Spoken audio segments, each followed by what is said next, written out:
Surviving Sister Wives contains adult content that may not be suitable for Latter-day Saints or sinners. Listener discretion is advised.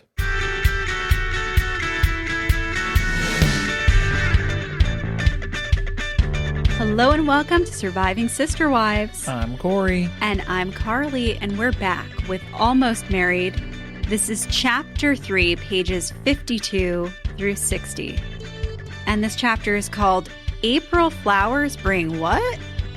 Is this a reference to something that I'm not familiar to? Well, because they messed up the saying, right? It's supposed to be April showers bring Mayflowers. So then it's like April flowers bring what? So is this a reference to, did they do that at some point on the show where somebody messed up that saying? Why does that feel vaguely familiar? I don't know. Is that something completely unrelated? No, but now that we're talking about flowers, I'm thinking about how the catfish sent Meri flowers and she posted a picture with them on Instagram. That's on our catfishing timeline. But that's not in this chapter. No, but all. I'm wondering if that happens in May. Okay. Is that what we're starting to... Oh, April flowers. I got what you say. Yeah. Oh, hold on. It just clicked. Showers. Hold on. That just clicked for me. Yeah, that's what I'm saying. April showers bring May flowers. So, like, that's what it should be. But if they're saying April flowers, what? They don't know what they're talking that doesn't about. Make Somebody wrote any this sense. book while manic. Somebody is full of shit. So that's what's going on. Last week, catch up, okay, because we are in the midst of Mom Talk Marathon over on Surviving Reality. So our brains are kind of scrambled with the Secret Lives of Mormon Wives storylines that are flying around over there. Go check that out if you haven't listened to it yet. But basically, the last chapter we finally finished. The last two chapters, which were 50 pages of this book, were just of the month of March. Right. We've finally gotten past that point. March was loaded. March was booked. March was heavy.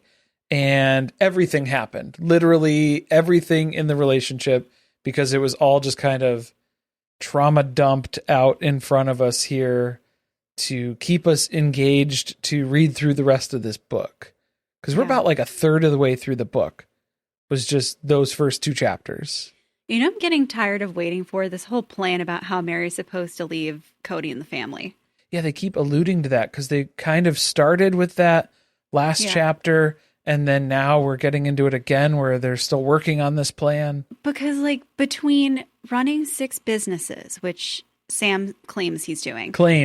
He's also going to have a health crisis in this chapter. Only one that we hear of, but not the one we were expecting to hear about. Right. Based on the show. He's having sex with Meri 2 to 3 times per week per day. Depending on who you ask or how you ask, I guess. And they're working on an intricate plan to get her away from the family and the cameras. That one's falling down by the wayside because the priorities are shifting around based on planning around their Hobby Lobby dates that they're doing. Right, they have to things do like that too. Very important stuff that they are constantly making an effort, putting the time into these very important things for their relationship.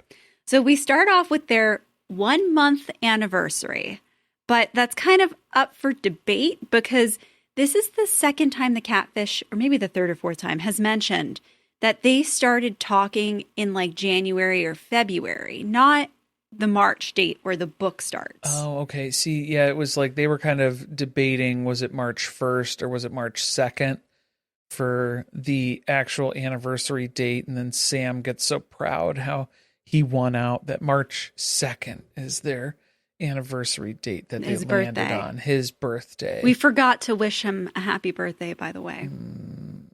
He's not a real person. It's not a real thing. But Maisie's just trying her best to smash into the microphone again. Oh my goodness. There we go. Can't get comfortable. But what was this whole thing about talking in January or February? That's what I want to know more about. Yeah, like those are the details that you need to let us know about. Is that just random interactions on Twitter? That's what you're talking about, that you talked? I really want to know if it has to do with the MLM businesses that Kody and Meri were running. They did allude to a little bit of that with he brought up his wellness order order. Yeah. but won't say what. Right. Also trying not to be sued by that company. Definitely not. Yeah. Don't want to open any doors for any of that. So this is also right around that time where Meri's busy filming. They were kind of going over some of that filming schedule for the show. Thick of season 9. Yeah, right in there. And usually the family's filming like every other week. So there is kind of like a schedule fluctuation here. Plus, at this point in time, Meri didn't really have a lot of storyline going on. She wasn't really contributing a whole bunch. She was MIA. Yeah. Now, this is when she's sitting on the couch and she's just staring off into the distance, saying nothing for most of the season. Trying to fly under the radar, doesn't want to say anything that will direct the attention of the producers to be like, what's going on with you and Kody? And she's like, just leave me alone. I don't want to, I'm here so I don't get fined.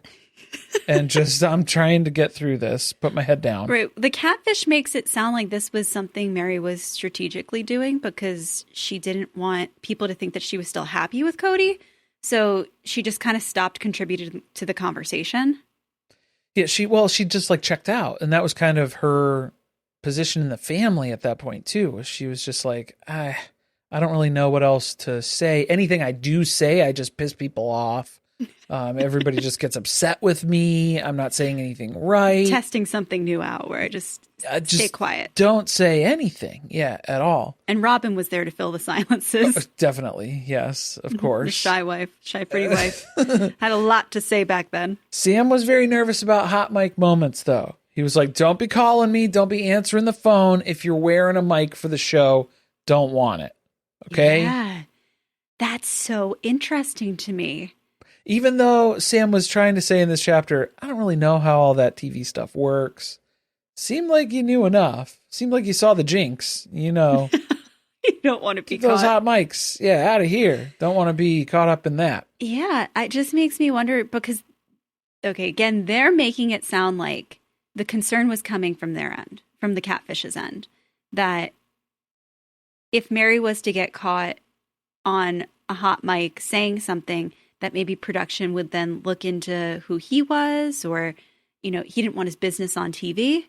But do we think that Meri wouldn't be as equally careful about that, having been on TV for, again, the season 9 that they're filming? It might just be second nature to her when they clip a mic on her. She just forgets about it, and that's dangerous. So you got to be hyper vigilant here and make sure if you're sitting in front of a mic, you got to expect people are going to hear it at some point, I guess. Plus, they're making up all these little secret rules where it's like, oh, don't sit next to him. He who shall not be named. Still, just keep scooching out further and further away on the couch for those big interviews that you guys are doing. Yeah, I was trying to think, and I didn't have time to go back and watch.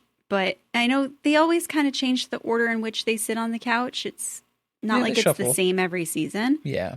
And I think were a lot of times earlier on where Meri sat closer to Kody, but her being on the end, I don't think is unusual by this point in time. No, she was trying to keep her distance as far as possible, as far and away. Well, I mean, apparently it was because she was spending her time texting the catfish every time that they would take a break.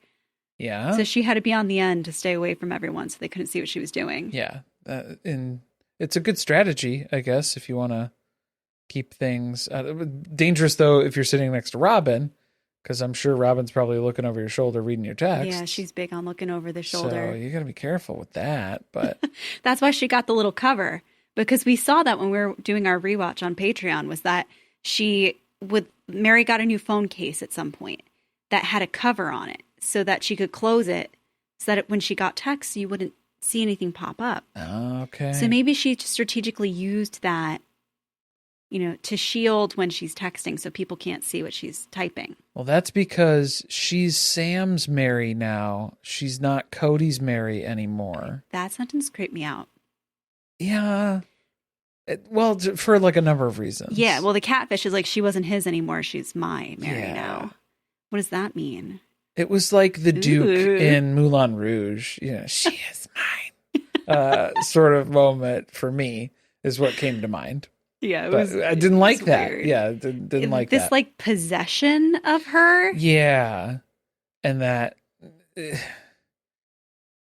it was just all yucky energy all around for that. Did not like that. And then she's just trying to avoid Kody on set and through any of the content that they would be making together. Yeah. She's just trying to get through it. That does track because we know from more recent seasons that sometime around here where Meri asked Kody to stop coming around, she also talked to production and said, hey, I don't want to talk about my marriage anymore. Right. That's what they were saying. The conversation with the producer was taking place here where she wants to kind of keep things under wraps here a little bit more. But I mean, Sam's version of Meri leaves a lot of voicemails. I think that's what we learned in April. She does leave a lot of voicemails. There's a lot of the 59 voicemails left in the month of April, all on Sam's blog, of course, that you can go check out. Well, not anymore, right? Not anymore, but they were at the time of publishing. So I want to talk about the voicemails because there is one where Meri mentions, hey, it's me again. I know you like when I leave you voicemails. So the catfish is talking about how many there were, but that seems like that was strategic on their end, where they were encouraging Meri to leave them voicemails and then would send her to voicemail, where she's like, hey, I was just talking to you. Why did you send me to voicemail now? Yeah. Well, because Sam's very busy and on his phone all the time. Right. So sometimes he's able to text, but he's not able to answer the phone. So he sends you to voicemail so you can leave a voicemail and he can save that down and then publish it later to embarrass you.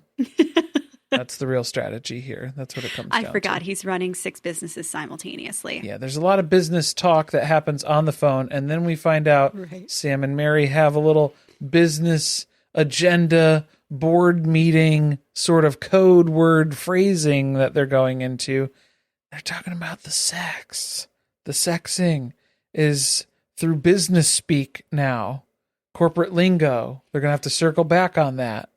Let's decide if we feel like that's really true, because we get a voicemail from Meri that's in the book. This is the transcript of it. Right. Mr. Cooper, this is Meri calling. I need to apologize for pushing my business agenda this morning and ask for your forgiveness. Anyway, I'll talk to you soon. Let me know if there's anything else I can do to be of service.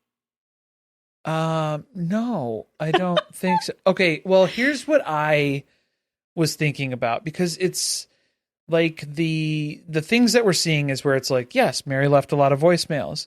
In one of those voicemails when she's saying, I know you like voicemails, Sam never mentions that in the book, that, oh, voicemails were a big thing for me. And I always asked Meri to leave a voicemail, and I left her with many opportunities where she could leave me voicemails because I like getting voicemails. That's never addressed. So, like, are there these games that they play where they will do talking about certain things, but then they're meaning other things? Like, that's how many things were at the behest or at the direction of Sam, where Meri is going along with that or playing along, and it's seen as this fun thing between them. But then she doesn't know that he's going to change the meaning of something later on. It's going to be twisted. Yeah, it's going to be twisted and manipulated into something else entirely that makes you look really bad. I think that that's possible. Also, something else that I think is weird here that the catfish isn't mentioning is that he was trying to get into My Sister Wives Closet's business records. Oh, yeah, like all the wanted to see like the same thing that the Shark Tank investors wanted to see too. He wanted all that paperwork. What's the business plan? What are the numbers for this stuff? And we know the Browns don't have it. Nobody has those answers. Still, to this day. That's probably the only reason he never had anything to look at. Honestly, yeah, they would have added him to everything that they had access to if it existed, but they didn't even do that. Because last week we watched another catfishing, which was it season 11? I think it was season 11, episode 8. It was a little later. Where Meri meets with the other woman who was also catfished by the same person. Right. And she mentions that Sam kept asking questions about the business and that she sent an NDA for him to sign if he was going to look at the business's financials. And I don't know if it ever really happened. It sounds like it didn't. Yeah. But she was worried that he was trying to like get money from her that way. Right. Or some access to something, or be part of that Shark Tank deal when it went through, obviously. That was The really millions that they were going to get from the Shark Tank. millions with your cash infusion at this point in time. We'll really be able to capture on that. I don't know if Sam knows, but Mary's business, Mary is running. Mary is, What? Mary is busy running a, $20 million business? 20 million? What did they say the projected growth was? It was absolutely insane when they were in with the catfish. No, when they were in with the Good Lord. Like, too many fish. It's getting very confusing. Too many fish. Is there a catfish in the Shark Tank? There almost was.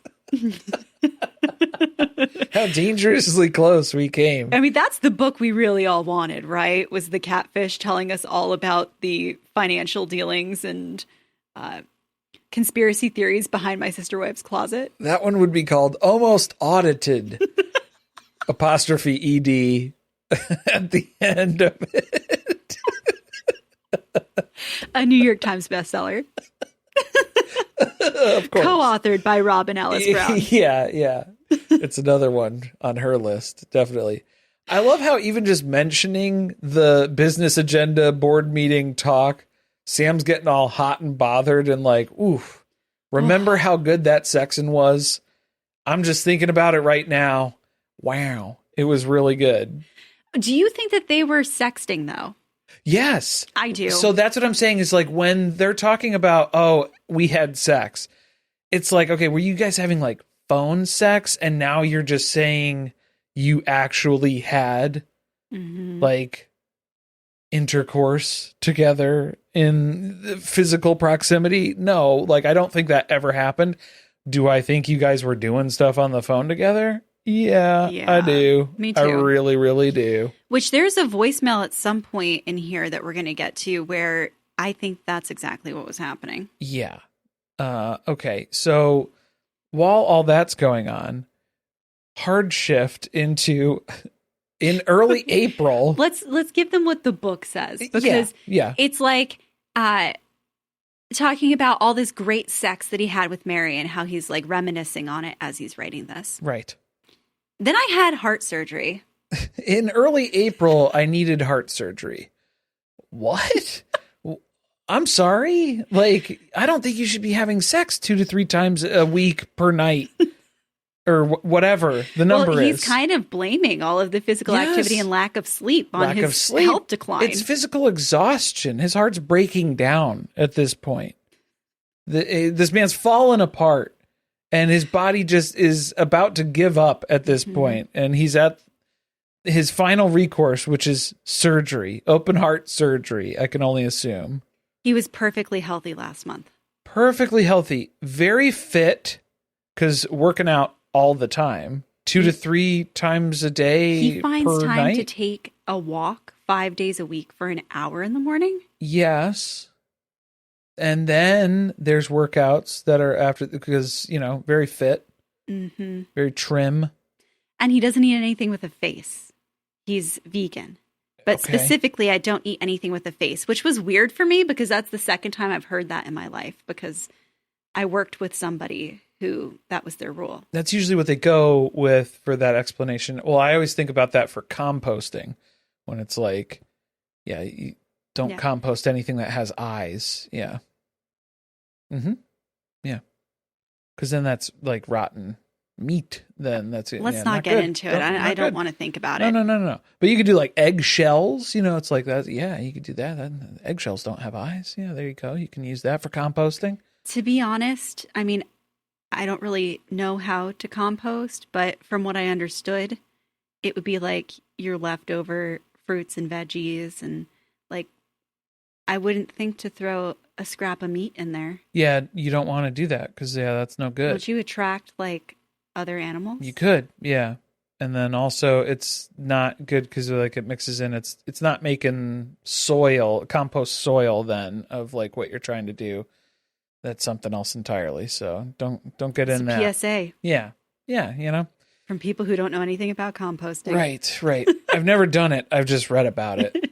No. Okay, so in college, there were some stinky. girls who lived upstairs You need room. You need space for it. Yeah, they like were doing composting in their dorm room. in a dorm room, not recommended. Yeah, like it stunk. It's smelly because there's like, it off gases. There's like fumes that you can get from it too, and depending on what you mix in with it, then because like depending on what the process is that it's going through, like sometimes you need more dry things in it, or you need to, I don't know. So I never went there again. Yeah, it's a whole bunch of stuff. But yeah, doing it in an apartment, that is a little bit much for me. Yeah, I was like, I don't think we have a big enough yard to do it because like it's going to be too smelly, and you have like different stages of like which things are in what. Yes, deep, it's a whole system. Too deep into the composting now. It's a whole system. It's an entire system. It's like running 6 businesses and being stressed to the max. Very complex. And needing open heart surgery. What I forgot about was that this whole time, like in a lot of the catfishing episodes, when Meri's catching up with the other catfishing victims, even though not a victim, Shwady, but, the other people who were also tricked by the same person. And they were mentioning about like, oh, when you talk to Sam, did he have leukemia? And Meri's like, yep. Yeah, that was a thing. And not like, in this book. Not in this book at all. Did not mention that. That didn't come up in conversation at any point. I think that tracks when you listen to her voicemails, because it feels like at some points in time, the catfish would like pull back and sound like he was having like a really bad day or things were really rough. And she was calling, trying to like give him reassurance. And it sounds maybe like somebody who's sick or who's like mentally unwell, both of which were very true. Probably true. Yeah, definitely. But the open heart surgery or whatever kind of heart surgery he had, that's new. Okay. The other part of this too that did not make sense to me was where it was like, oh yeah, I stayed in my Vegas home for all of this. So I was always 5 minutes away from Meri's house, and she would just bop over and bang me and then get out of here again. And it was like, but then you said you were traveling for work, like you'd be out of town for a few days sometimes, because then they would be like arguing. Right. This is all within a couple of weeks. Yeah, the time span here doesn't make any sense. I'm sure that there are some heart procedures that you can have that are like outpatient procedures, but we didn't get any details. Yeah, we don't know what actually happened, and like have no idea what the process was or what was going on. Obviously, it's not a real person, didn't have surgery of any kind, but wouldn't most people go back to where their home base is so that they could go to like, if they have a primary care doctor or doctors that they're familiar with, or, where their insurance is valid in some little cases. Things like that. Yeah, it could be. Versus just having surgery like somewhere kind of random because it's one of your many homes. I don't know what the rich life is. I have no idea what that looks like at all. Yeah, then the weird part too of like the small bickering that they would get into, because it was like sometimes if Meri was going to Utah or Sam was on one of his many business trips, but they were still talking constantly throughout this entire process. I think that was like the main push.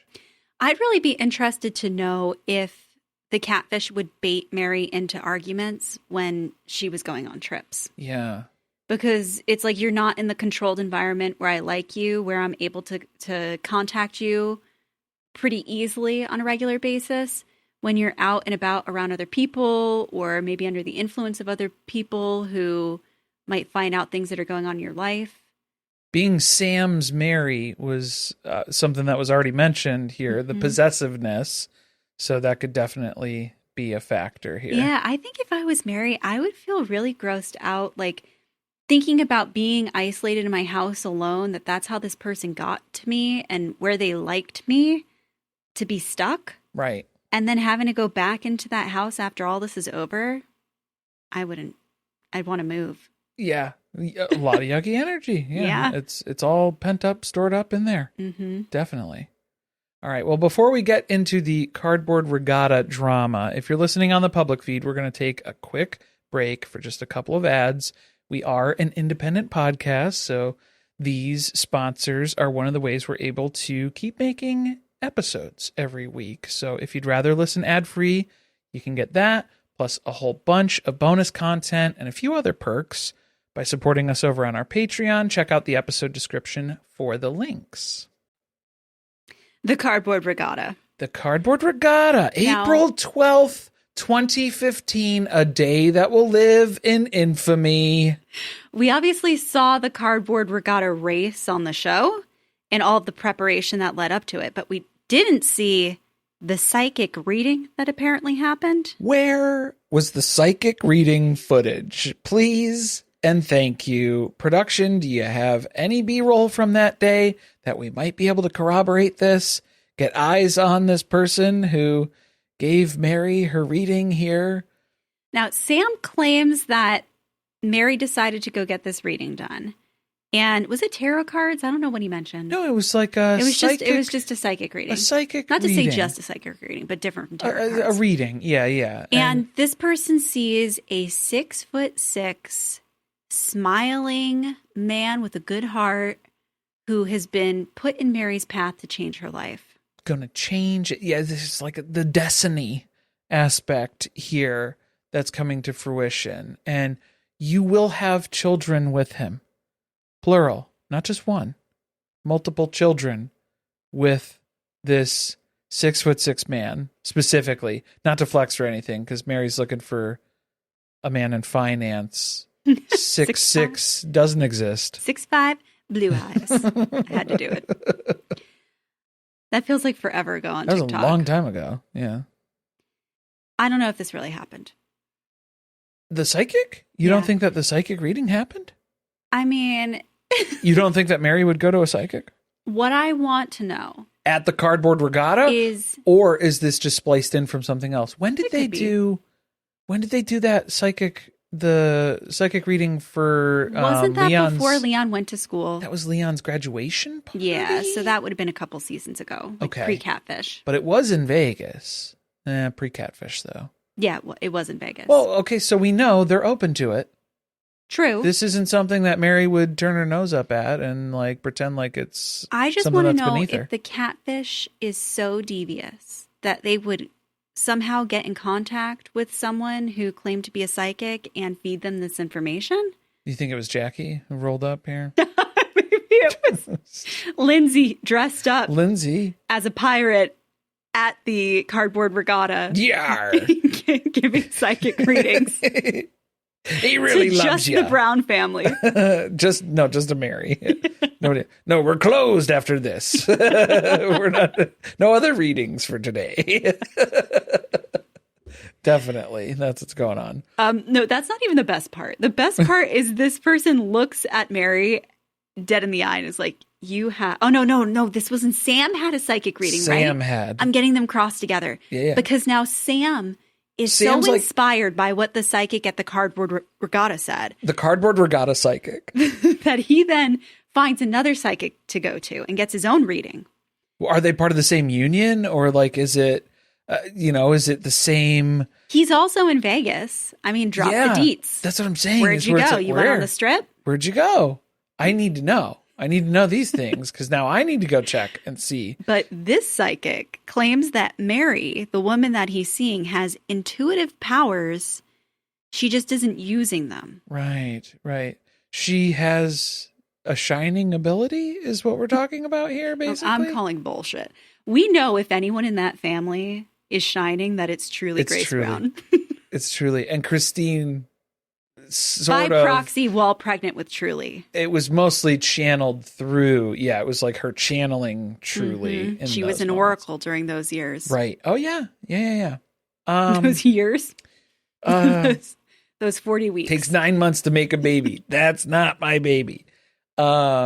Completely unrelated. Never mind. I'm just setting off a whole bunch of different things. Just another reference. That's okay. That I don't know. From Always Sunny in Philadelphia. Don't Okay. worry about it. That was all the info he got, though, because then the psychic was like, give me another $150 and I'll finish the reading. $150? Good Lord. These Vegas, I need to start doing readings in Was that for Vegas. another hour? I don't know. What's the time limit? It's like an information I don't limit. know. I mean, to tell you the truth, like that doesn't seem like it's too far off. If it was Really? I don't know. I've never paid. when I was looking into psychic readings through pet psychics, so I could talk to Maisie, which I never got for my birthday, by the way. The price was around $200 per reading. That's why. That's why you didn't. Hate to break it to you. That's why. I want to know what she would say. I think she would say cookie. And Don't get her excited. I know she's buried right now. She's got her snoot tucked into you here. I think it's mostly just cookie stuff. A lot of keywords. A lot of special snacks and treats and things. Yeah. Things to do. Lammy, bunny. If you guys have ever had any type of psychic reading where you get boy. to talk to your pet, let me know if it was good. If it was good. Sure. Are we taking referrals? We are. I'm open to it. That or I'm getting the buttons. I think the buttons are a real bad idea, because then, yeah, that's just going to be another way for her to demand things of us. Because right now it's the jingle bells on the door, which was supposed to be the potty signal, has not been used for that in quite some time. No. It's usually just when she's annoyed about something, and then she goes and punches the bells. She smashes the bells.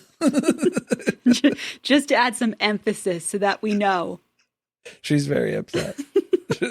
So I still don't know what the bells mean from her, but I just know it's never anything good. So maybe we should take them off the door. Yeah, I don't know what we're doing. They're really not doing anything. I don't know what we're doing with those anymore. Meri complains in April that Sam doesn't answer his phone. Right. For obvious reasons. Because Sam needs to send this to voicemail. He needs those recordings. His blog is counting on it. Little does Meri know. She doesn't know this yet. Okay, one of the funniest things to me in this chapter was how it's April, it's tax season. So Sam is crunched for time. This is like the worst month of the whole year for him. Mm-hmm. But he has no problem paying his taxes. Okay. He said, I pay my taxes with pride. Oh, yeah. And just at the last minute, because I can, you know. But I just wait till the last. I'm not in a rush. What a rebel. I just wait until the last day to actually file them and pay what's due. Right. Okay. So first of all, no. No to everything that was just said. A multimillionaire who pays his taxes? Okay, so we know this person's not real. If you needed any other evidence as to why this person isn't real. Plus, if you're just not paying your taxes all year, guess what? You end up paying penalties for not paying them throughout the year. Like if you're not paying them quarterly. You mean if you have to like make quarterly payments. Yeah. So like that's dumb. That'd be like for... Yeah, that's a whole nother. We're getting into tax code. Here's another fun one. Business taxes are due March 15th, not April. Personal taxes are in April, not in March. Yeah, so if he was going to be having a bad time with his 6 businesses, it should have been a month ago. It would have been in March. He would not have had all that time to sit on the phone with Meri. No. So the first 2 weeks of their relationship would have been him tax season, filing his taxes. The way that he's describing this tax experience. So what this person is actually describing is their personal taxes are due, and they were stressing out about that. I believe that. Jackie's taxes were probably due. You're going to do that in TurboTax this year? I think that's going to be a real mess. Trying to slap together all those W-2s and 1099 forms. It's just so weird. From all these just random payments that come through PayPal. I feel, she was probably very upset when PayPal started reporting all of that to the government. Yeah, that's a big problem. That's a big problem for Jackie. I think that they're just trying to add to the story that they're a business person. Yeah, but like at least... look it up. Just check on that. It's not the same day. So just to be wrong in this blatant of a way. And then how did Meri not know this either? When were they filing my sister wife's closet's taxes? I don't think my sister wife's closet filed taxes ever. They've never had to pay anything. It's they always Robin get the refund. Everything was just zero. Everything was red this year, so it was real bad. I don't recommend it. Yeah, it was not too good. Then, in the midst of all this, heart surgery. filing taxes for 6 different businesses and your own personal taxes. A month late. Traveling back and forth for business meetings and being on the phone from, was it 6 a.m. to 10 p.m., 6 days a week. 6 days a week, my phone rings off the wall. Whose phone rings on a wall? Off a wall. Oh. It was, for me, that was another like... That's an old reference. Yeah, that was a little odd. But And on the 7th day, we know Sam rests by watching Sister Wives catches up on the DVR. and tweeting. Or if that's one of the 2 to 3 days where he's getting 2 to 3 times with Meri per night, I don't know how that math works out too in this equation, but that's getting thrown around as well. He's writing love letters in the middle of all this. Of course, penning his emotions in the written text. Yes. Yes, which I have been going through Meri's voicemails, and there is a voicemail from April 13th that she leaves for him, and she's actually kind of complaining about how she just checked the mailbox. It's been a few days since she went out there last, and she got nothing in there. She would like to receive a letter from him that he's free to write to her, that she would enjoy that if he would send her a letter in the mail. And, just letting you know. She's open for business, is what she's implying here, right? As part of, to take their verbiage, that they're code words and phrases that they're... So was the catfish writing letters to Meri, or was that something in hindsight where it's like, oh, that would have been... Well, she would have liked that. That would have been a good story, that we were writing letters back and forth to each other. It would have been better. Yeah, like I talked about writing letters a lot. Never really got around to doing it, though. Really tough. And if Sam was living in a community a couple of houses over, why would he have to send Meri letters in the mail? That's exactly why they wouldn't be sending letters in the mail, because those are going to be postmarked from a completely other place. Right. So, no, that's why Meri's mailbox remained empty. Yeah. There's nothing going to be coming through those letters, because just no, that there's no way to postmark that in a different way where it's just coming from a neighborhood, a few streets over, basically. There's no way to replicate that. And there is no Sam who lives in Vegas who's able to drop things in Meri's mailbox. Which that's a federal crime, too. It is. So, but if you were thinking maybe you didn't have to put it in the mail, that's not happening either, because he doesn't live there. He's in Oklahoma. Yeah. He's Jackie in Oklahoma. It's not working out this way. Allegedly. And because I like this too, where there's like these little slips where you do see it's the catfish like explaining, they're kind of spilling the beans here a little bit, as far as like Sam at one point says about how it's just about putting this all together and making the story that makes sense. Because like I have all of this content, all of this information, all of these things that I've saved and compiled over our interactions with each other. So the voicemails, the text communications, the tweets, the letters, the handwritten notes, the little memes that we send to each other, all of this stuff. Now I just need to make a story that makes sense around it, that's palatable for a wider audience, because I was really keying everything in to Meri and winning her over at the time. I took that as an Easter egg too, where it's like that can more broadly be applied to this book. Yes. Right. He's saying that about the letters. Right. But that's what you're doing here. You're just taking all of the puzzle pieces and putting together a story that makes sense. Right. After the fact.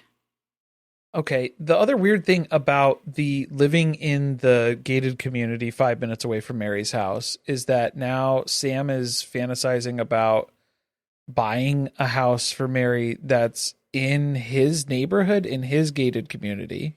Well, so I think the point is that they're trying to figure out how they're going to get Meri out of this family. And the plan is that she's got to move somewhere. Mm-hmm. But where is she going to move? She can't move in with me. Well, one, because I don't exist and I don't own a house. I don't actually have a house in Vegas. Okay, if we put that aside for just a minute and then we just start spitballing here again, let's go back to the brainstorming and see. All right, if Meri can't move in with me directly, because that would get all complicated with Leon And like, where's Leon going? Oh, why is Meri with this new person so fast? No, Meri needs her own place. So I'll work on that down payment and making an offer on this house that just happens to be up for sale in my neighborhood as we speak. Yeah. So his plan is to move her in 2 blocks away in his gated community in a house that he's going to buy for her. Of course. Right. Because money is no object with Sam. How did Meri not like become a sugar baby? That should have been the route. This man is claiming that he's got so much money. You never tested that. Just going to buy you a house in Vegas? Yeah? There's no way, though. Oh, I don't think that was ever told to Meri. No. That's a bullshit story. Yeah. Because then they were trying to we allude don't even get to... details of it. It's later it's on just, he mentions they were like going through the inspection and yeah, we were going it's back taking and a while. forth. Yeah, like it was the offer had been accepted. We were going back and forth about, the logistics behind this other stuff, but it was in the works, definitely. Behind the scenes, moving a little slow though. We had a lot of negotiation to work through. Also, I don't think that if Meri was going to leave the family, she'd want to move just a couple blocks away in Vegas. Yeah, that's still pretty close. Don't you think that you'd want to like leave? This person has houses in all different places. You wouldn't want to go somewhere else. But she did want to still be part of the family. Like that was part of her impossible scenario was leave Kody, but still be part of the family. Mm-hmm. So maybe that was where it was like, okay, well, how do you do that? Yeah, but I just think the way that this family is, it would have been awkward to cross paths in the grocery store or like, to be frequenting places that the other like family members are at. In the floral department of Macy's for the polyester blends. Right. Yeah. They couldn't even go out to the mailbox and see each other when they lived in the cul-de-sac. Janelle didn't. Yeah, she would wait to take her trash out, make sure Meri cleared out of the cul-de-sac before she would go drop the can at the end of the driveway. That's what I'm saying. Yeah. I think Meri has always known that leaving this family was kind of like the end of being part of this family. I get what you're saying. You know what I'm saying? Leaving Kody, I get like it. the end of it because nobody's going to go out of their way to maintain a relationship with her. That's what it comes down to, right? Is like looking at it from that lens. And I think for Meri at that point too, it was very difficult because she didn't feel like she had a connection with a lot of the family anyway. So then if you remove yourself from that just vicinity, I guess, then that becomes a whole other issue too, was where it's just the possibility of people maintaining the relationship. They don't want to do it when I'm in the family. Why are they going to do it when I'm out of the family? Mm-hmm. Type of a thing. I'm sure she's kicking that around at this point as well. It feels a little awkward to still live in the same place as your ex-husband of 25 years. I mean, I suppose. Well, who's probably not going to take it well. Yeah. We'll let you guys listen to the voicemails too. We'll put the links in the description here for that. What was that? That was like the mailbox one. Yes. It felt like a Blue's Clues episode or something going on there. But now there's what is this? The April 18th voicemail was the voicemail that she allegedly left after they had sex. Right. So the catfish mentions a flurry of messages that Meri leaves. They're saying it's on April 18th. And it's like kind of in the middle of the night. That's what they're saying, is that it's the middle of the night. Right. I don't trust any of the timestamps personally that come from them. Yeah. But in them, Meri is talking about how she's like really embarrassed about the way her hair looks, that her hair's like, kind of like knotted up in a mess, and how he took something the wrong way and that's not what I meant, and being intimate with you like is very special to me, and please answer the phone. And there's like a series of like 3 messages that are very similar, the same things going on all day basically. Right. Yeah, and this was like the way it's being crafted in the book.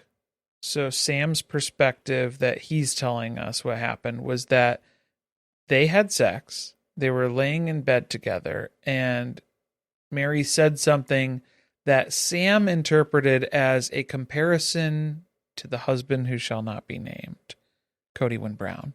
And so Sam got very upset by that, stormed out, left her alone, and then like needed a few days to cool off, just kept sending her to voicemail, turned his phone off, was out of communication then for a few days, basically as part of that process where she's trying to explain herself. No, that's not what I meant. Obviously, we're believing that like they did not actually physically meet up for any of this stuff, right? Mm-hmm. So like, do you think that this ties in with that theory of were they doing things on the phone perhaps? Yeah. That something happened?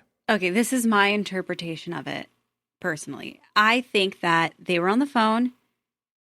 They were on video. Meri mentioned that whenever she would like FaceTime with the catfish, she never saw them. Like, I'm guessing that he would walk around with the phone acting like he's busy doing things. Okay. That's my assumption. Okay. I don't know why. Okay, the scene that popped into my head was from the Arnold Schwarzenegger film True Lies, where he's I don't know, lie on the bed and close your eyes with the tape recorder, where he's playing okay, out of context it sounds extra weird. With this context now too, it's like maybe that'll be a Corey Strikes Back. Maybe we'll have to do that, because that is a ridiculous film. I'm not familiar with. Let me tell you, Arnold Schwarzenegger films. That's a crazy Jamie Lee Curtis. This is classic film. What's it called? True Lies. Okay. Yeah. Oh yeah. Okay. Maybe that'll be a good one. That'll be a good contender for Corey Strikes Back then. Okay. Because that movie's ridiculous. So we were talking about my theory. Yeah. Before you brought us off on a tangent that she never saw Sam on. Yeah. So she never FaceTime. saw Sam on FaceTime, which she's mentioned before. Correct. I kind of think that the catfish was maybe pushing for something to happen on video. Yeah. And that Meri was making excuses about how she looked and how she didn't want to do that. And that's why they got upset and hung up on her, and it turned into this whole thing. Right. And that's why Meri had to come back and say, no, like, you know, being intimate with you. And I don't know if that's exactly the wording. We'll have the voicemail for you guys to listen to. I think it was. Yeah, like there was like something about intimacy or being intimate with you. So then that's what I'm saying is like, yeah, could you be framing something as that's what you're referring to it as in like the phone context? And now when you're saying we were meeting up and we were having physically sex in person together when that happened. So like describing it that way. And then you have this voicemail where Meri's talking about this intimacy and being intimate with you. And like, you have now framed it completely differently. Mm-hmm. Like, I think that's mostly the kind of shuffle that happens with this. Because she mentions how her hair looks in 2 of the 3 messages. So I think that she was feeling self-conscious about like whatever they were doing. And that's why she didn't want to take it any further. And they were probably upset because I bet you they were going to screen record it or take pictures. Yeah. Yeah. Well, and I mean, that could be of the several voicemails that weren't published publicly, because then it's like, that's what Kendra has usually said in a lot of her interviews, is that Sam is very careful about like towing the line for anything that's like illegal to be doing and stuff too. Mm-hmm. Except for taxes, I guess. Definitely not. Still, you know, avoiding that, I suppose. And some. No, he said he pays them. No, but if you're paying them in April, that's late. Yeah, you're late. No, not. Okay. It's not. I thought for the business, it's March. If we'll talk about this later. You can know who handles all of the taxes in this house. Okay. Okay. All right, well, let's take a quick pause here for a few ads. If you're listening on the public feed, remember this is an independent podcast, so these sponsors help keep the lights on, literally. And we'll be right back to hear about Meri and Kody's 25th wedding anniversary, which sounds almost as depressing as their 30th anniversary. So stay tuned. Their 25th wedding anniversary was April 21st. So this is like 2 months into the relationship with the catfish. Yeah, this is Kody and Meri's 25th anniversary. Right. Yes. And Christine had her 20th anniversary because she was 5 years behind Meri. That was in the March. Galveston. That was the therapy session. Double therapist visiting thing. And this is where there's a whole bunch of drama that's flying around because behind the scenes on the show, Meri's talking about, don't plan a trip with me. I saw how the Christine trip went. I don't want one of those. Don't be booking me on any flights for anything. Daddy. Yeah, no therapy out of state bounds for me. You don't I'm think not she wanted to go to Mexico? Mexico for therapy? They love Mexico. That might have been That was for her 20th, right? I think so. Because that was like right when the show first started. Uh-huh. And that was when Kody was pitching another baby because that'll fix Meri. Okay, I kind of don't believe that this was happening. I'll tell you why. Okay. Because this is when Kody is busy getting Robin pregnant. Aha. So I don't think that he was looking to pencil out more time for Jada's pencil wet. No, he's busy getting his pencil wet. Time. He cannot take time out for Meri after he just traveled and went on a trip with Christine. Right. He doesn't have time to go on 2 anniversary trips within a couple weeks of each other. The sacrifices he made. Yeah. To love you. They have a much better plan for what they're going to do instead. Is it a plan? How did this come together? What sort of mishmash of daily events is this? It did not sound like much of an anniversary event to me. Meri was trying to make it, hey, let's make it about the family, which then I guess Kody internalized that and was like, yeah, that's what I've been trying to tell Christine all this time, is that it's not about you and me. This whole anniversary thing has Kody's name written all over it. Yeah. Like, this is what he planned. I don't think he ever planned a trip. He ever even thought about a trip. This is what he did. He got them family tickets to see the Duck Show because that's all it's referred to as. The catfish will not write Duck Dynasty. What? at risk of being sued. Is it?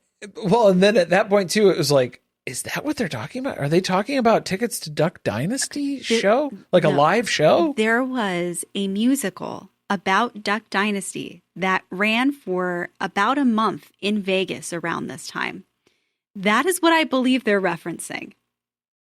If there's another very popular duck show from around 2015 that somebody knows of in Vegas, please let me know. Duck show. Yeah, I don't know what that would entail, and DuckTales, what that would look like, I guess. So they go to Smashburger first, just the two of them.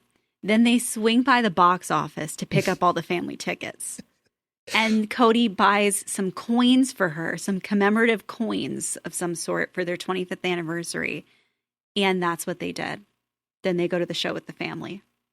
And then Meri is texting Sam photos of her and Saul at the Duck Show. Right, because he said the youngest boy. Yeah. And she was sending pictures of. That upset me. That's, yeah. Because, look, as much as all of these kids are said to be their kids, that's not your kid.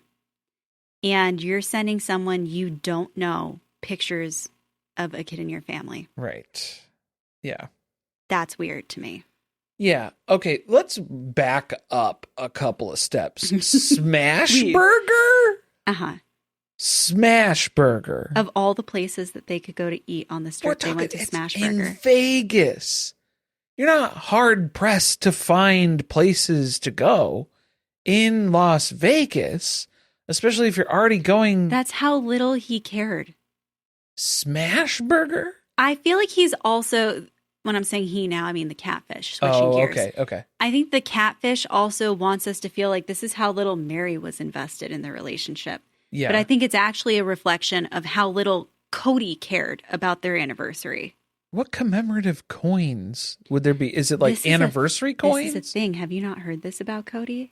That he has just like coins, collections of coins. Well, I know he does. He likes things. He likes watches. Mm-hmm. He likes his, it's like all those it's little another gift like things. red-pilled idea of like how you're going to, invest your money into other metals, precious metals. Precious metals. Yeah. It's just how many other ways can you, yeah. Hide your money. Yeah. Yeah, what came to mind was like those weird coins that they end up selling where it's like the president's faces on stuff, or like the, war tribute things and stuff like that. And it's just like, call now for it's limited time offer. And of course you have to buy 2 of these coins for the low price of $14.95 or whatever it is. What are the new things they sell that are like digital? They're not even real. Oh, the PFTs, or what are they called? I don't remember. I don't think it's called that. No. It's something similar. Yeah. Someone will let us know. I think he's very into those now. He's into those? That's just a guess on my part. Oh, okay. I was like, no way. No, because he's a physical art man. Oh, he does like to have I think it's tactile, something to hold and look at. Yeah. Yeah, he's not big on screens. He doesn't like that. Screen time, Robin doesn't allow that. His iPad times out after a certain... He's not allowed. Yeah. How romantic this wedding sounds. This wedding anniversary. The anniversary. They should just renew their vows. No Rice Krispie treats. No murder tarp. None to be found. Somehow the bar got lower. Yeah. I think I'm still upset about the smash burger, guys. I'm sorry. There's like so many burger places that you could go that are better than that. Right? That's what you're upset about? I'm upset about the smash burger. He should have taken her to eat someplace like a sit-down dinner? Yeah. Like nicer. You are upset about that. I'm upset about that. Yeah, I am. Good. Even though we've done... No, what were we... Oh, no, we tried to do Valentine's Day at Texas Roadhouse, and that didn't pan out. Yeah. We ended up at Chipotle. So that was our romantic getaway, little hideaway spot. We didn't have much time. No, because we were trying to catch the movie. So, Wuthering Heights. It was good. It was confusing. Yeah, among other things. So, the most important part of this whole story, is that Meri goes over to Sam's house and they have sex. She's got to get back to her Heathcliff. Yeah, and then they just laugh about how funny it is that they're having an affair and that they slept together on Kody and Meri's anniversary. Yeah, like that doesn't seem like it's a very appropriate way to celebrate an anniversary, Meri. And so that was like another inside joke for them, was that they're doing this naughty thing, of course, that just makes it more enticing. I have a very long excerpt from the book. Should I read it or do you want to read it? Oh, boy. It's kind of long. You guys want us to read the book, so I'm trying to find a chunk for us to do. A chunk. This is a chunk and a half right here. But at that point, she honestly did not care anymore. He had been treating her very poorly. He was being mean to her. She ran to me so many times with stories about him saying terrible things, or how they would get into a fight. She said it wasn't working with him anymore. She asked him to be civil. She started telling him not to come stay at her house.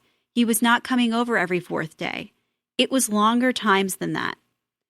When he was staying over, he took the bed and she slept upstairs in the guest room. Criminal. That is criminal. What in the Garrick Merrifield is going on? She said she did not want to pretend with them anymore. It was not working. She began to ask him to move his stuff out and not be there. He fought it. He told her it was his house too. He argued that he didn't take up much space in the bed. That was the big deal. What was the big deal? Oh, what was the big deal? Yeah. She said, I don't want you sleeping here anymore. He fought it for 2 weeks and finally gave in.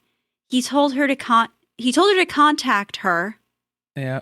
That him. It's confusing. Yeah. Again, reading this book, not the easiest. Struggle. He told her to contact him when she needed something and he would leave her alone. She again asked him to be civil and leave it at that. He began spending more nights at the youngest sister wife's house instead of being at Meri's. She was much happier. She told me now she has the freedom to meet up with me at night or talk to me all night. Whatever we wanted to do was a possibility. She said she felt like a huge weight was off her shoulders because he stressed her out. So this is like that infamous, I think this is what the conversation is that Kody always refers back to, where Meri told him to leave. Yes. Like, this is the defining, Kody took this as Meri's send-off, and that was forever. They go on to talk about how Kody actually started coming around more than he ever did before, which was annoying to Meri. Yes. I thought that was interesting. I, unfortunately, am going to not give props to Robin, but this backs Robin's story that she told Kody to go back over there, sleep on the couch if you have to, or kick her out of her bed. Kick her out of her bed and have her sleep on a couch. We know Cody's not sleeping on a couch. Yeah, no. But I think that he was being pushed by Robin to try to figure out what was happening and to fix things. And then there's another conversation that happens where Meri finally says, do not come here anymore. Yeah. That was the whole point of what I was trying to get you to understand before. Now really stop coming here. Right. Because he's like showing up at random times, which the catfish is mentioning, that like they're on the phone and Cody's like dropping into the house. Yeah. So now he's getting in the way. This was weird. Well, yeah, he's like cock blocking Sam. He's gonna catch something that's happening. He's gonna walk in on something. Meri's got secrets. He's not gonna be able to unsee at a certain point here. Something he hasn't seen in a long time. Something you're not gonna forget. Yeah. So I thought it was interesting too how like reminiscent this sounded of like his divorce process with Christine too, where it was just like him coming back to her house. Well, it's my house too. The fuck it is. You're never here. You've been here 3 days in the past 3 years also, or whatever. How infuriating when somebody doesn't care to be around you and you get to your breaking point and then all of a sudden they start coming around, but it's only because they want to make a point that it's their house too, right, and that they're free to come and go as they please. Yeah. Between that and then also packing up the stuff, take the stuff, get it out of here, when Christine put all of his boxes out in the garage, and it was like, see ya, you're out of my space. This is my space now here. So like, no, you're not in this anymore. We're not doing this. She was smart doing that, just because how long do you think it would have taken him to move out? She knew. Yeah, he would have left things there for months. Yeah. He would have been getting around to it, meaning to do this. Come bring one little box, pack it up. Yeah. Just to be annoying and hang around. Yeah. Come back again anytime he feels like dropping in. That's what he was doing to Meri. Oh, definitely. Yeah. Kind of understand why she told him not to come back. Yeah. Yeah, but like I think she was pitching that, like when they've talked about it, I think she was saying, I need time to figure stuff out, was how she was talking about it. Yes. In their conversations between Kody and Meri on the show when they've discussed this sort of argument or this point in time. I feel like Kody intentionally misunderstood what she said. Right. In hindsight. He took it as, like he wanted it to be his release from Meri. And so that's what he like backed into after the fact. It's hard to know like what her motive was at this time. If it is that she just wants more time and space to continue this affair with this person. That's what it's being presented as. Yeah, even though I think she had plenty of time to herself. Where, and obviously like mentioning that Kody starts coming around more like when she's pulling away too. So it's like, well, then that would have been counterproductive for if she was trying to spend more time with Sam. We know that her version of events has been that she was pulling away because she was afraid of the catfish. Right. Which it seems like a little early for that to be happening if this conversation truly happened in April. Right. Yeah, because the timeline for March was a complete mess, too, based on like what we were able to piece together and fact check some of those things. So I'm not believing everything that's completely laid out here as for when this is taking place or which point in the conversation. There are conversations that Meri's having with production at this point, too, where she's basically sick of being on the show at this point as well. Yeah. And like, she's frustrated that like she can only take one class per semester. Like, she's really... I wonder if that is the root of what she was actually complaining to production about. Yeah. And maybe it was a conversation she had with the catfish, and then they're running with the story. Yes. To make it seem like Meri didn't want to be on the show at all anymore. Right. Like, she was trying to actively remove herself from future seasons here. Like, did not want to be involved in the production of the show anymore.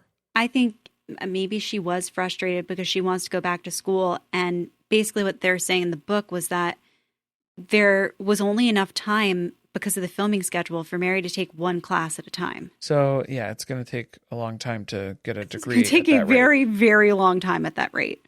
Not so good. And so there's this newfound freedom that she has where it's, yeah, she feels like, you know, she can do whatever she wants.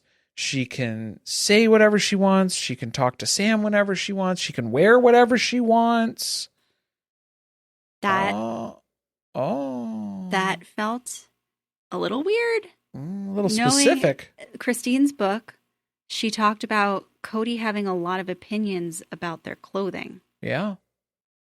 The garments and stuff. You think the garments were No, his only opinion was for Christine to keep the garments on at all times, preferably. Right. Yeah. Well, and then that was the point, too, where it's the wives had to have that conversation when they moved to Vegas, where they were like, it's real hot to be wearing these garments. And Christine's like, also, do you guys ever think that it's a form of mind control, too? It's like...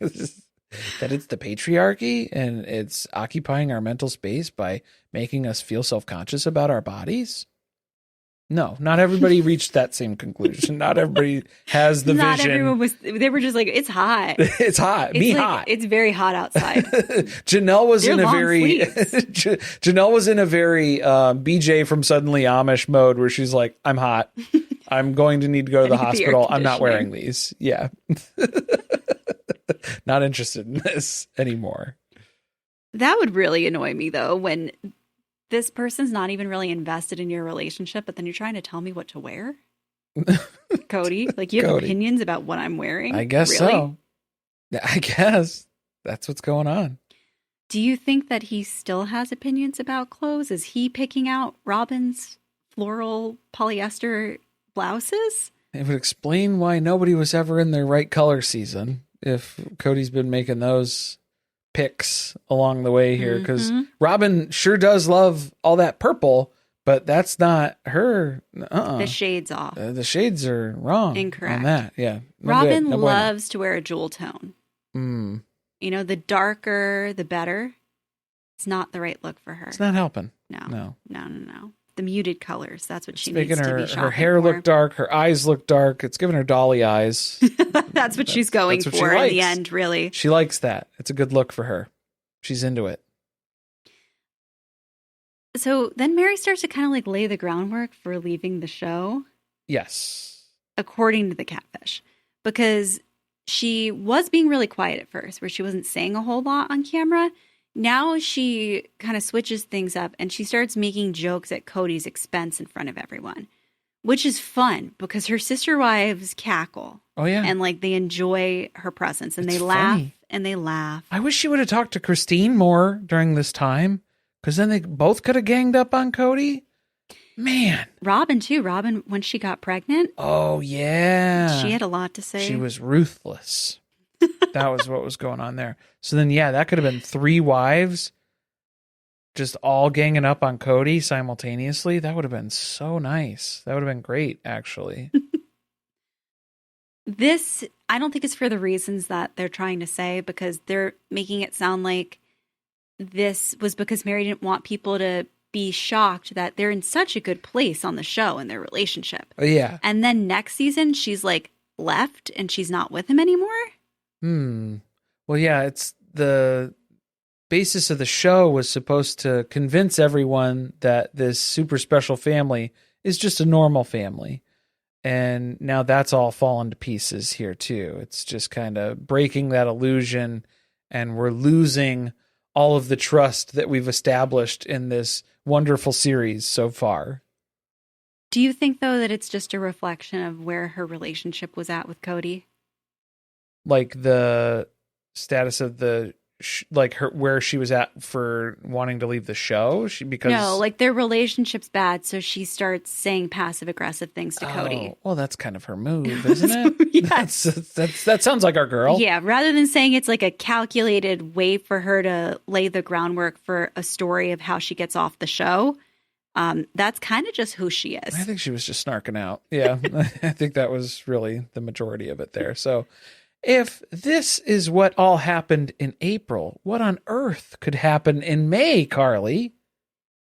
Well, I'm glad you asked, because she starts making some serious plans to leave Kody to be with her soulmate. Finally, yeah. Mm-hmm. She's listening to the soothsayer's advice. I can't wait to hear what happened with that house and the other gated community. Probably fell through. Yeah, it's the water damage, mold, radon. It's all those things. Uh-huh. All those things. It was really unfortunate. It was near a what is it that they live near? The mining. Not a gravel pit, a mine. The mine. A mine. Yeah. It's near it's backed up to a mine. But she's got a filming contract that she's got to fulfill. She's obligated to continue filming the show. So she's going to have to figure out how to balance all of these plans with the future that is destined for her. Right. With the catfish. Yes. Then Sam gets a tiger tattoo. I didn't read ahead, so just seeing that as a note for next week, I'm intrigued. Yeah. I want you to know that it does not at all tie into the story at all. Oh, that was just like something. It's just that was a going humble on. brag about cool. all the tattoos that Sam has. Okay. Like at this time, actively getting a tattoo? Yes, he fills up his last open spot that he has on his body, on his back. The last open spot on his back? He can have tattoos anywhere that fit under his business suit. And he does. And so he gets a tiger tattoo. Let's not ruin it for next week. No spoilers. No spoilers. All right. And then Leon comes home from Westminster for college. Or for college's summer break? Summer break. It's May. Yeah, May. End of the semester there. Kody and Sam start to worry, are we going to get cock blocked? Definitely. Now that the kid's home. That's absolutely what's going to happen here. Plus, Leon is like one of the first people to tell Meri, like, this dude's not real. I don't know what you're doing here, but it's wrong. And you shouldn't be doing this. I'm kind of worried to see what they've written about Leon. Because Leon was so upset about this whole situation that would just, I think, be very upsetting for the catfish to then include you in this book. Pretty gross, actually. Yeah, definitely. Well, if you're interested in what else we have going on, we have a whole nother podcast called Surviving Reality, and it is busy over there right now. Got that Mom Talk Marathon, Secret Lives of Mormon Wives is back for season 4, and it's wrapping up in the next day or 2 here, depending on when this episode drops or where you're at or where you're listening, I suppose. Because on the Patreon, it comes out a day early. I think it might have 2 days. So Monday and Tuesday might be the last days for the public Surviving feed. Reality. Yeah, for the public feed. And then we're picking up with, we've got 7 Little Johnstons. We're going to be recapping that season that is premiering on March 17th. So that is this week. Living for it. It's a big one. A double premiere. It's a little show, but it's a big a little premiere. show with a big premiere. Yes. It's 2 hours long, right? Because we get 2 episodes in a row. Exactly. On the 17th. Yes. And it's exciting. I can't spoil it for you. No, yeah, we can't say anything. But yes, stay tuned for those updates. We're very excited to recap it. We blew through the first 16 seasons to get caught up in time to start recapping this as they come out episodically on a weekly basis here. And then don't forget, we've got Welcome to Plathville making its return too, March 31st. We got that. That's not all, you guys. We're also going to be tying back in with Secret Lives of Mormon Wives. Ruby Taylor Frankie Paul is the Bachelorette for this season. So we'll be doing Patreon updates for those sporadically. We're doing like the first episode. We're going to cover them 2 episodes at a time. Yeah, the so first it'll be every one, other week on Patreon. The first one we'll do like right after it comes out there.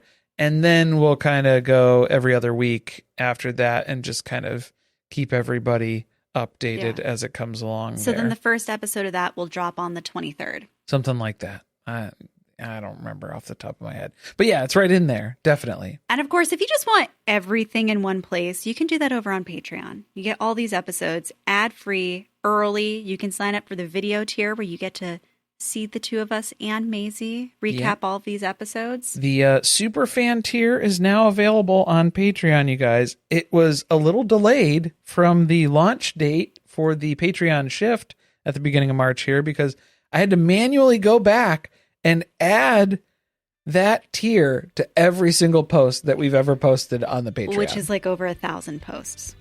Technically, it's like 3,000 posts, I think. And then like the episodes that I was going through to match up, it was like 1,800, I think. So if you're wondering if the Patreon is worth the money...